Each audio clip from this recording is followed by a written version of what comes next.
कोकण पट्ट्याचा जर आपण विचार केला तर महायुतीचे 100% उमेदवार निवडून येतील असं चित्र शेवटच्या दिवशी तरी आहे.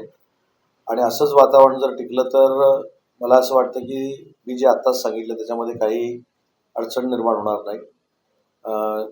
पूर्ण कोकण हा वंदनीय बाळासाहेबांच्या धनुष्यबाणाला मानणारा आहे. आणि पूर्वी जे काही सांगितलं गेलं होतं की धनुष्यबाण आता आमच्याकडे राहिला नाही, भाजपचं कमळ इथं. आता बघा ना, सिंधुदुर्गामध्ये 3 पैकी 2 आम्ही लढतोय, इथं 4 लढतोय, रायगडमध्ये 3 लढतोय आणि ह्या सगळ्या जागा जर बघितल्या तर 15 जागा आहेत आणि 15च्या 15 जागा आम्ही जिंकू आणि 15-0 असं होईल. आता मला असं वाटतं की शेवटचे 6-7 तास किंवा काल 24 तास शिल्लक राहिले असतील म्हणून हे नवीन काहीतरी त्याच्यातनं निष्पन्न करायचा हा काही लोकांचा उद्देश असेल. परंतु आपण ते पूर्ण जर वाक्य बघितलं असतं, तुमच्या लक्षात आलं असतं की प्रत्येक राज्यकर्ता आपली भूमिका लोकांपर्यंत जी मांडतो ती वेगवेगळ्या शब्दप्रयोगातनं मांडतो. काही लोक साहित्यिक शब्दातनं मांडतात, काही लोक ऐतिहासिक शब्दातनं मांडतात, काही लोक टोमण्यातनं मांडतात.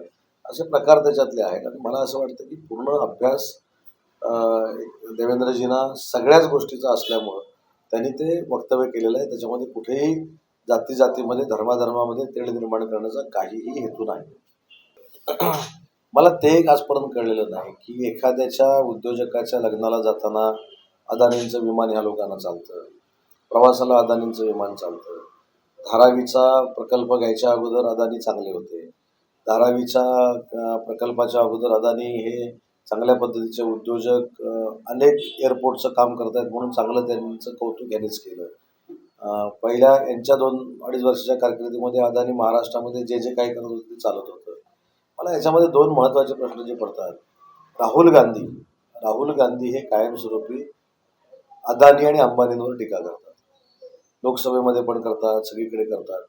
त्याच्यातला निम्माच भाग यांनी स्वीकारलाय अदानींवर टीका करायचा.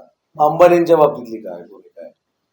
अंबानींच्या बाबतीतली भूमिका देखील कळली पाहिजे ना उबाठाच्या पक्षप्रमुखांची. कारण त्यांच्याकडनं त्यांच्या महाविकास आघाडीला जो आदेश येतो तो राहुल गांधींचा येतो आणि राहुल गांधी तर असं म्हणतात की अंबानी आणि अदानींचंच राज्य आहे, हे फक्त अदानींचंच राज्य आहे म्हणतात. अंबानींचं काय? अंबानींच्या घराखाली जिलेटिन ठेवलं त्याचं काय? सचिन वाजेचं काय? हे सगळे प्रश्न अनुत्तरितच आहेत ना. त्याच्यामुळे मला असं वाटतं की वंदनीय बाळासाहेबांचा एक संकल्प होता झोपडपट्टी पुनर्वसन आणि याच्यातनं जर धारावीचा विकास होत असेल तर वंदनीय बाळासाहेबांच्या विचाराला आम्ही ताकद देतोय, त्यांचं आम्ही स्वप्न पूर्ण करतोय.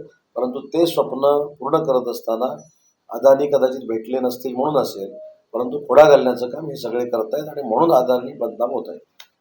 मुंबई महाराष्ट्रापासून तोडू देणार नाही. मुंबई कोण तोडतंय? कोणच तोडत नाही हो. हे आता झाले, हे मुळमुळीत झालेले सगळे विषय आहेत.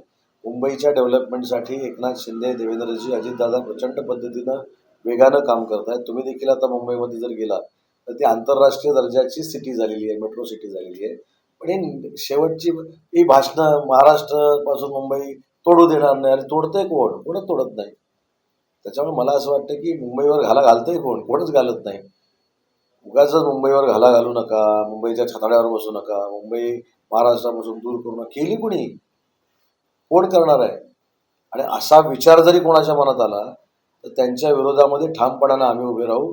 कारण मुंबईसह महाराष्ट्र आहे. मुंबई ही जागतिक आर्थिक राजधानी आहे आणि ती महाराष्ट्राचीच आहे मुंबई. त्याच्यामुळे हे उगाच घाला घालणे, तोडणे फोडणे काही होत नाही. मुंबई ही कोणीही हिरावून घेऊ शकत नाही, कोणी त्याच्यावर घाला घालू शकत नाही. पृथ्वी तलावर जोपर्यंत चंद्र आणि सूर्य आहेत तोपर्यंत मुंबई महाराष्ट्रातच राहणार. महाराष्ट्राचाच तो अविभाज्य घटक आहे.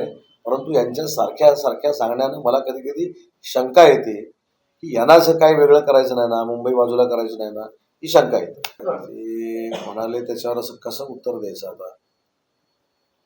उद्या ते म्हणू शकतात की ट्रम्प अमेरिकेचे राष्ट्राध्यक्ष झालेच नाही, अजून कोण नरेंद्र मोदी साहेब पंतप्रधान झालेच नाही. तसं ते आहे, एकनाथ शिंदे साहेब होणार नाही. त्याच्यामुळं आमच्या महायुतीमध्ये मुख्यमंत्री पदावरनं कुठेही वाद नाही. नंबर 1. पहिली गोष्ट, तुमचा कोण जो मुख्यमंत्री पदाचा उमेदवार होता ते काय तुम्ही आजपर्यंत जाहीर केलं नाही. अजून 6 तास राहिले, तो तरी जाहीर करावा. काही निदान त्याला हे तरी समाधान मी मुख्यमंत्री जरी झालो नाही तरी उमेदवार तरी होतो, तेवढा तो 6 तास टाईट तरी राहील. म्हणजे मला असं वाटतं की याच्यामध्ये काहीही अर्थ नाही आणि त्यांच्या वक्तव्यावर महाराष्ट्र विश्वास ठेवत नाही. त्यांचं वक्तव्य टाईमपास म्हणून महाराष्ट्राची जनता बघते, मतदार बघतात.